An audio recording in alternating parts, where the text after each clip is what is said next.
Assalamu alaikum او پخیر راغلی. Dear students, once again welcome to the class. Dear students, په نننۍ کلاس کې به زه تاسو ته د انګلیش هغه سنټنسز درښایم کوم چې موږ په روزمره ژوند کې ډېر زیات استعمالوو. که تاسو زموږ یوټیوب چینل تر اوسه پورې نه وي سبسکرایب کړی نو پلیز دا سبسکرایب کړئ زما د سپورټ دپاره او د انګلیش زده کړې دپاره. بسم الله الرحمن الرحیم. I love to travel. زه سفر کول خوښوم. I love to travel. زه سفر کول خوښوم. که تاسو چاته وایئ چې زه سفر کول خوښوم تاسو به دغه شانتي وایئ په انګلیش کې. I love to travel.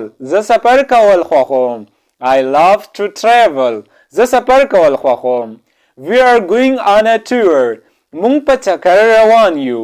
We are going on a tour. مونږ په چکر روان یو. مونږ سوات ته په چکر روان یو. مونږ افغانستان ته په چکر روان یو. تاسو به دغه شانتي وایئ. We are going on a tour. مونږ په چکر روان یو. We are going on a tour. The scenery is beautiful. دا منظر ښکلی دی. The scenery is beautiful. دا منظر ښکلی دی. تاسو چې چېرته هم په چکر لاړ شئ هلته ښکلې غونته کې هوا چلیږي او غرونه وي چینه وي نو تاسو به د هغې اظهار څنګه کوئ؟ The scenery is beautiful. دا منظر ښکلی دی. The scenery is beautiful. I want to visit historical places. زه غواړم چې تاریخي ځایونه وینم. I want to visit historical places. زه غواړم چې تاریخي ځایونه وینم.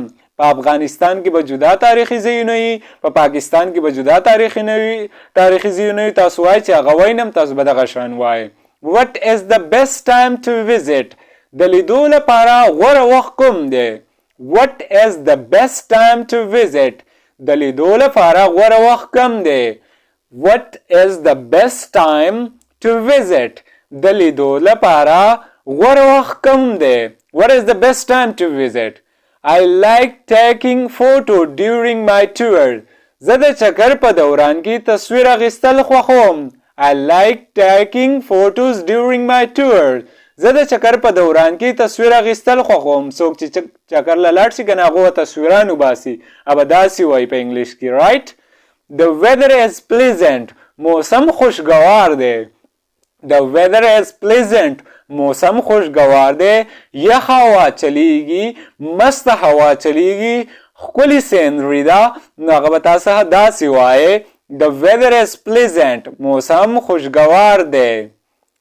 My throat hurts. زما مری درد کوي. My throat hurts. زما مری درد کوي. زما په مری باندې درد دی یا زما مری خوږیږي. تاسو به دغه شانتي وایئ. My throat hurts. زما مری درد کوي یا خوږیږي. right? I should rest. زه به آرام وکړم. I should rest. زه به آرام وکړم یا مالا آرام کول پکار دی. I should rest. زه به آرام وکړم. کله چې تاسو ناجوړه یې که نه ته به یو وي تاسو وایئ چې زه به آرام وکړم. تاسو به دغه شانتي وایئ. I should rest. It's a pleasure to meet you. تاسو سره په میلاوېدو خوشحاله شوم. It's a pleasure to meet you. تاسو سره په میلاوېدو خوشحاله شوم. زه نن ډېر زیات خوشحاله یم چې تاسو مې ولیدئ. It's a pleasure to meet you. تاسو سره په میلاوېدو خوشحاله شوم. Have you been to سوات؟ تاسو سوات ته تللی یئ؟ Have you been to سوات؟ تاسو سوات ته تللی یئ؟ د سوات په ځای تاسو چې دی هر ځای نوم لیکلی شئ. که تاسو چاته وایئ چې تاسو پلانکي ځای ته تلئ یا سوات ته تللی یئ نو تاسو به دغه شان تپوس کوئ. Have you been to سوات؟ I haven't been there yet. زه تر اوسه هلته نه یم تللی. چېرته؟ سوات ته، افغانستان ته، ننګرهار ته، پېښور ته. I haven't been there yet. زه تر اوسه هلته نه یم تللی. I haven't been there yet. زه تر اوسه هلته نه یم تللی. I hope to see you again soon. زه امید لرم چې یو ځل بیا تاسو سره میلاو شم. I hope to see you again soon. زه امید لرم چې یو ځل بیا تاسو سره میلاو شم. تاسو چې خلکو ته داسې وایئ که نه I hope to see you again soon. زه امید لرم چې یو ځل بیا تاسو سره میلاو شم. Goodbye for now. د اوس دپاره د الله په امان. Goodbye for now. د اوس دپاره د الله په امان. Goodbye for now. د اوس دپاره د الله په امان. بیا به میلاو شو. تاسو د چا نه رخصت اخلی که نه. Goodbye for now. Well done, congratulations. ډېر ښه مبارک شه. Well done, congratulations. ډېر ښه مبارک شه. ستا ډېرې ښه نمبرې راغلی دي په میټریک کې، په لسم کې، په نهم کې. Well done, congratulations. ډېر ښه مبارک شه. Well done, congratulations. I am so happy for your success. Congratulations. زه ستاسو د کامیابۍ دپاره ډېر خوشحاله یم. مبارک شه.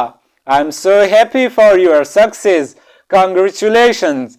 زه ستاسو د کامیابۍ دپاره ډېر خوشحاله یم. مبارک شه. یره که الله دې مبارک که.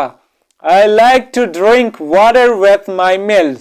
زه د خپل خوراک سره اوبه څښل خوښوم. I like to drink water with my meals. زه د خپل خوراک سره اوبه څښل خوښوم. یعنې زه چې کله هم خوراک کوم اوبه ورسره څښم دا زما ډېر زیات خوښ وي. We drink tea in the morning. مونږ په سهار چای څکو. We drink tea in the morning. مونږ سهار چای څکو. We drink tea in the morning. مونږ سهار چای څکو. تاسو ګورئ که نه چې مونږ سهار چای څکو مونږ به په انګلیش کې داسې وایو We drink tea in the morning. He eats fruits every day. هغه هره ورځ میوه خوري. He eats fruits every day. هغه هره ورځ میوه خوري. کله چې دی مڼه خوري، کله سټرابري خوري، کله انګور خوري یعنی کور خوري. He eats fruits every day. هغه هره ورځ میوه خوري. Thanks for watching the video. د ویډیو کتلو دپاره مننه. Thanks for watching the video. د ویډیو کتلو دپاره مننه. Dear students, که تاسو زموږ یوټیوب چینل تر اوسه پورې نه وي سبسکرایب کړی نو پلیز دا سبسکرایب کړئ. Thanks for watching the video.